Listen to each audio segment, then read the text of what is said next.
ஸ்டாலின் குடும்பம் நல்லா இருக்கணும்னா நீங்க திமுகவுக்கு ஓட்டு போடுங்க. சோனியா காந்தியோட குடும்பம் நல்லா இருக்கணும்னா நீங்க காங்கிரஸுக்கு ஓட்டு போடுங்க. லல்லு பிரசாத் யாதவ் குடும்பம் நல்லா இருக்கணும்னா நீங்க ஆர்ஜேடிக்கு ஓட்டு போடுங்க. ஆனா உங்க குடும்பம் நல்லா இருக்கணும்னா நீங்க மோடிஜிக்கு ஓட்டு போடுங்க.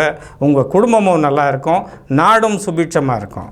ஹலோ, எல்லாருக்கும் வணக்கம். நான் உங்கள் சந்திரசேகர். இப்போது சில நாட்களில் பாராளுமன்ற தேர்தல் வரப்போது. 10 வருஷமாக மோடி அரசாங்கம் என்ன பண்ணியிருக்குன்னுட்டு எதிர்கட்சிகள் கேள்வி மேலே கேள்வி கேட்குறாங்க. மோடி அரசாங்கம் என்ன பண்ணியிருக்குன்றது மக்களுக்கு எல்லாரும் தெரிஞ்சிருக்கு. இருந்தாலும் இதையே ஒரு கேள்வியாக எதிர்கட்சிகள் வச்சிருக்காங்க. மோடி அரசாங்கம் 10 வருஷமாக ஒன்றுமே செய்யலை அப்படின்ட்டு. ஸோ இப்போது வீடியோ போடுறதுக்கு காரணமே மோடி அரசாங்கம் என்னென்ன பண்ணியிருக்குன்றதை நான் இங்கே திட்டவாரியாக ஒன்று சொல்ல போறேன். அப்புறமாவது நீங்க புரிஞ்சுக்கோங்க மோடி அரசாங்கம் என்ன பண்ணிருக்கு அப்படின்றது. பொய்யான தகவல்களை தமிழ்நாடு அரசு மட்டும் இல்லாம காங்கிரஸ் முதற்கொண்டு பல கட்சிகள் பொய்யத்தான் சொல்லிட்டு வராங்க அப்படின்றது நீங்களும் புரிஞ்சுக்குவீங்க. முதலாவதா நம்முடைய ரயில்வே துறை. ஒரு ரயில்வே ஸ்டேஷனும் கப் அடிச்சிட்டு இருக்கும். அங்கங்க மலைஜலம் மூத்திரம் அப்படின்னுட்டு நாரி போயிருந்தது. ஞாபகம் இருக்குங்களா உங்களுக்கு? இதுவரைக்கும் காங்கிரஸ் அரசாங்கம் இருந்த வரைக்கும் ஒரு ஸ்டேஷன்லயும் கிளீன் பண்ண முடியாம நாரிட்டு இருக்கும். இப்போ மோடி அரசாங்கம் பயோ டாய்லெட் கொண்டு வந்ததால எல்லா ரயில்வே ஸ்டேஷனும் இப்ப சுத்தமா இருக்கு. கிட்டத்தட்ட 15,000 ட்ரெயின்ஸ் பயோ டாய்லெட்டை இவங்க மாத்திருக்காங்க. கிட்டத்தட்ட 7,000 ரயில்வே ஸ்டேஷன்ஸ் சுத்தமா இருக்கு. இப்போ சுத்தத்தை இவங்க கடைபிடிக்கிறாங்க. நம்முடைய நாட்டையும் சுத்தமா இருக்கணும்னு விரும்புறாங்க. ரெண்டாவதா 51 வந்தே பாரத் ட்ரெயின்ஸை இப்போ அறிமுகப்படுத்தியிருக்காங்க. அதாவது இங்கிருந்து திருப்பதிக்கு 4 மணி நேரம் ஆகுது சப்தகிரி ட்ரெயின்ல போறதுக்கு. அதே வந்தே பாரத் ட்ரெயின்ல 1.5 மணி நேரத்துல போக முடியுது. ஸோ உங்களுக்கு 2.5 மணி நேரம் மிச்சமாகுது. அது யாரால?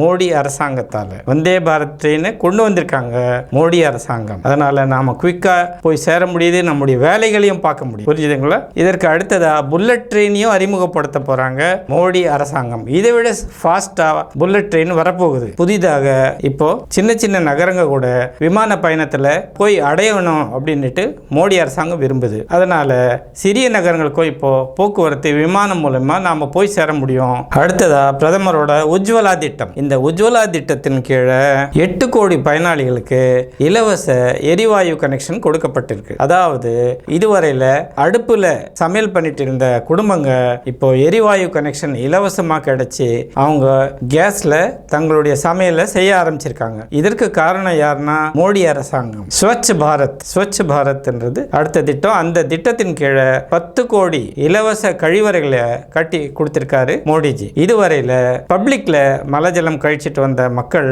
இப்பொழுது கழிவறை கட்டப்பட்டு அதில் யூஸ் பண்ண ஆரம்பிச்சிருக்காங்க. இலவச கழிவறைகளை கட்டி கொடுத்திருக்கு நம்ம மோடி அரசாங்கம். இதற்கு அடுத்ததா ஜல் ஜீவன் திட்டம். ஜல் ஜீவன் திட்டத்தின் கீழே கிராமப்புறங்கள்ல ஒரு வீடுகளுக்கும் குடிநீர் சப்ளை செய்யப்பட்டு வருது. இதுவும் வந்துட்டு மோடி அரசாங்கத்தோட ஒரு சாதனை. ஜன ஔஷதி திட்டம். இந்த ஜன ஔஷதி திட்டத்தின் கீழ் மக்கள் மருந்தகம் ஆரம்பிக்கப்பட்டு 30% முதல் 80% வரை அத்தியாவசியமான மருந்துகளுக்கு தள்ளுபடி விலையில கிடைக்குது. அதனால நாம நிறைய பணத்தை மிச்சப்படுத்தலாம். அது மட்டும் இல்லாம இந்த மாதிரி மெடிசின்ஸ் நாம மக்கள் மருந்தகத்துல போய் வாங்கலாம். ஓகேங்களா? இதற்கு காரணமும் மோடி அரசாங்கம். முக்கியமா விவசாயிகளின் நலனை பேணி பாதுகாக்கிறது நம்ம மோடி அரசாங்கம். வருஷத்துக்கு 6,000 ரூபாய் மோடி அரசாங்கம் விவசாயிகளுக்கு அவங்களுடைய பேங்க் அக்கவுண்ட்ல நேரடியா போடுறாங்க. இதனால விவசாயிகளுடைய நலனையும் அவங்க பாதுகாக்கிறாங்க மோடி அரசாங்கம். பேட்டி பச்சாவோ, அடுத்ததா சொல்றேன், பேட்டி பச்சாவோ பேட்டி படாவோ இந்த திட்டத்தின் கீழ் மகளிருக்காகவும் குழந்தைகளுக்காகவும் பெண்களுக்காகவும்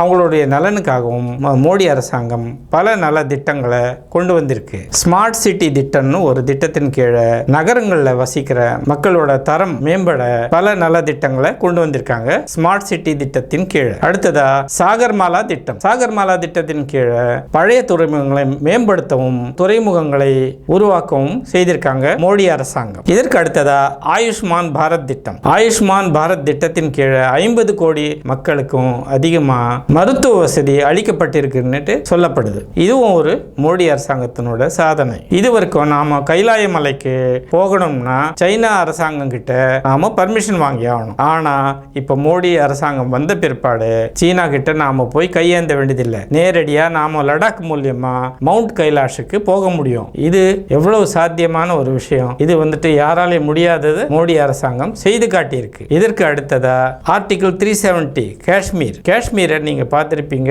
தனி அந்தஸ்து கொடுக்கப்பட்ட மாநிலமா இருந்தது. மற்ற மாநிலங்களுக்கு தனி அந்தஸ்து கிடையாது, வெறும் காஷ்மீருக்கு மட்டும். ஏன் இந்த மாதிரி ஒரு வேலையை காங்கிரஸ் அரசாங்கம் தான் செய்தது. அதை மாத்தினாரு நம்ம மோடிஜி. காஷ்மீரை மூன்றா பிரிச்சு காஷ்மீர், ஹிமாச்சல், லடாக் அப்படின்னு 3 பிரிவா மாத்தி பிரிச்சுட்டாரு. இப்போ காஷ்மீருக்கு தனி அந்தஸ்தும் கிடையாது. இதுவரைக்கும் நம்ம தேசிய கொடி காஷ்மீர்ல பறக்க விட்டது கிடையாது. ஆனா இப்போ நம்முடைய தேசிய கொடி காஷ்மீர்ல பறக்குது. அதுக்கு காரணம் யாரு? நம்ம மோடிஜி. 500 வருடங்களா ராமர் கோயில் கட்டப்படாம இருந்தது. இப்போ மோடி அரசாங்கத்தினுடைய இந்த ராமர் கோயில் பிரச்சனையும் தீர்ந்தது. ராமருக்காக அவருடைய பிறந்த இடமான அயோத்தியில கோயிலும் கட்டியிருக்காரு மோடி அரசாங்கம். இதை நாம பாராட்டியே ஆகணும். உக்ரைனுக்கும் ரஷ்யாவுக்கும் போர் நடக்குது. இந்த இடத்துல தமிழ்நாட்டு அரசாங்கம் என்ன சொல்றாங்கன்னா, நாங்க போய் அவங்களை காப்பாத்திட்டு வரோம், முதல்ல உங்களால இந்தியாவை கிராஸ் பண்ணி போக முடியுதான்னு பாருங்க. மோடி அரசாங்கம் போய் கிட்டத்தட்ட 25,000 இந்திய மக்களை பத்திரமா அழைச்சிட்டு வந்திருக்காங்க.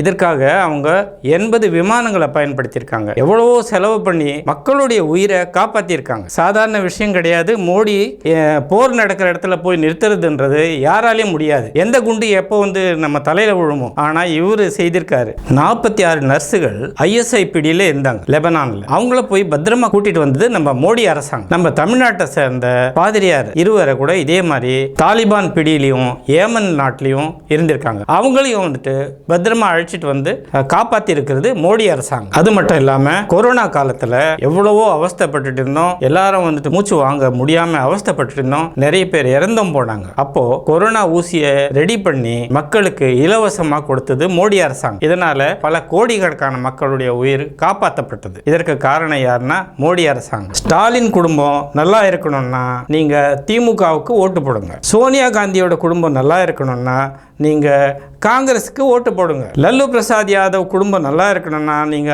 RJDக்கு ஓட்டு போடுங்க. ஆனா உங்க குடும்பம் நல்லா இருக்கணும்னா நீங்க மோடிஜிக்கு ஓட்டு போடுங்க. உங்க குடும்பமும் நல்லா இருக்கும், நாடும் சுபிட்சமா இருக்கும். வீட்டு நலமே நாட்டு நலம்னு சொல்லிக்கிட்டு இந்த பதிவை நான் இத்தோட முடிச்சுக்கிறேன். நன்றி, வணக்கம். பாரத் மாதா கி ஜெய்.